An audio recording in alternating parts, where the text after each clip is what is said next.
Company का नाम है मैज़गॉन डॉक शिप बिल्डर्स लिमिटेड।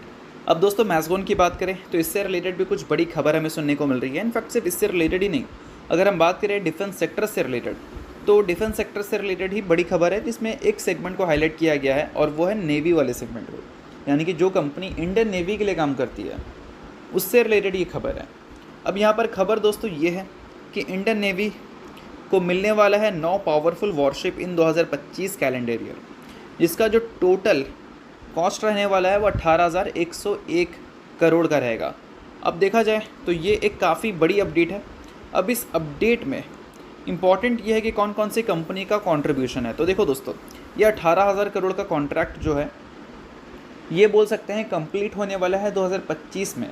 अगर कंप्लीट होने वाला है तो ये एक तरह से बोल सकते हैं कि कंपनी के जो रिज़ल्ट होते हैं उसके लिए इम्पॉर्टेंट न्यूज़ है, ना कि कंपनी के ऑर्डर बुक के लिए। तो इस चीज़ को थोड़ा सा ध्यान में रखना।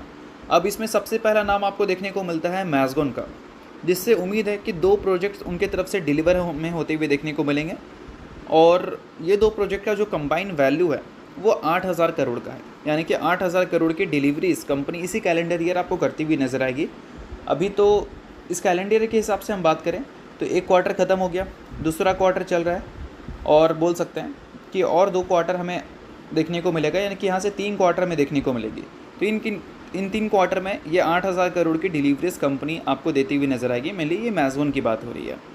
अब इसके अलावा दोस्तों हम बात करें अगली कंपनी के बारे में तो वो है HSL, यानी कि हिंदुस्तान शिपयार्ड लिमिटेड, जो कि स्टॉक मार्केट में लिस्टेड नहीं है।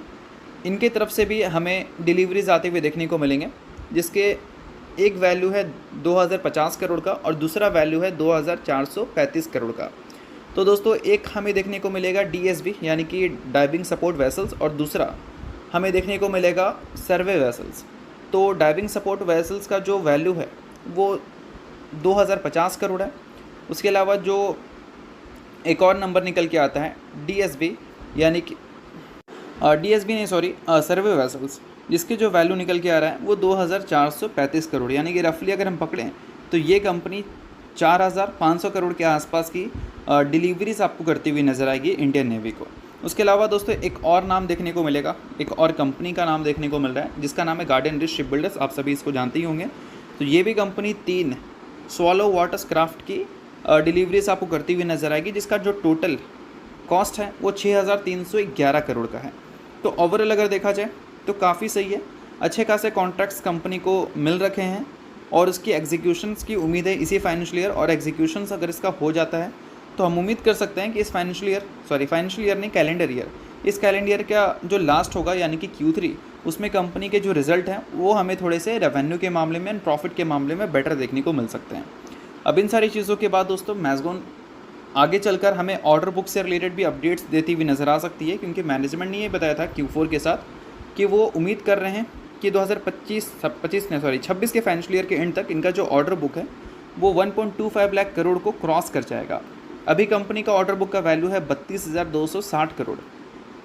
कंपनी को उम्मीद है कि आने वाले महीने में 2 मेजर ऑर्डर्स कंपनी को मिल सकते हैं। एक है P75 सबमरीन्स का और उसके अलावा P75I सबमरीन्स का, जिसका जो एक्चुअल में वैल्यू बनता है वो लगभग 30,000 करोड़ का देखने को मिलता है या फिर 40,000 करोड़ के आसपास का देखने को मिल सकता है। तो ये है कंपनी के मैनेजमेंट की एक्सपेक्टेशंस ऑर्डर से रिलेटेड, और रेवेन्यू और प्रॉफिट से रिलेटेड जो हमने बात किया वो अभी जो इंडियन नेवी से रिलेटेड अपडेट थी वो कंपनी के रेवेन्यू एंड प्रॉफिट पे इफेक्ट डालता हुआ नज़र आ सकता है। तो इन सारी चीज़ों को आप नोट डाउन कर सकते हैं अगर आप मैज़गॉन के इन्वेस्टर हैं। बट हाँ, इन सारी चीज़ों को सिर्फ और सिर्फ एजुकेशन पर्पज़ की तरह लेना,